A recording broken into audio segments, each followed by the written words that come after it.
1949 தலைவர்கள் எல்லாம் நம்ம இந்தியா தனி நாடாகணும்னு சொல்லி சைன் பண்ணின நாள் அன்னைக்கு தான் நமக்கு எல்லாமே இந்தியா தனி நாடு நம்மளோட நாடுங்கிறது கரெக்டாக இதுவாச்சு.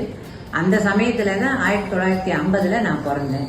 இதை பற்றி எங்கள் அம்மா எல்லாம் சொல்லுவாள், நீ ரொம்ப லக்கு, இந்த மாதிரி கான்ஸ்டிடியூஷன் கிடைச்ச அந்த வருஷமே நான் பிறந்தேங்கிறதுனால எங்கள் அம்மா அப்பா இதை பற்றி நிறைய சொல்லுவாள். அந்த சமயத்தில் நிறைய வாகன ஊர்திகளில் போலீஸ்காரங்க என்னென்ன யார் யார் பெரிய பெரிய தலைவர்கள் எப்படி கஷ்டப்பட்டாங்கிறதெல்லாம் தெரியும்.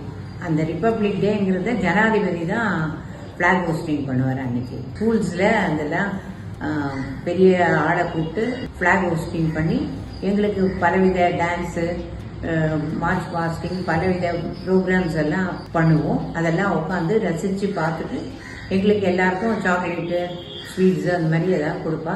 அதெல்லாம் வாங்கிட்டு நாங்கள் வந்துடுவோம்.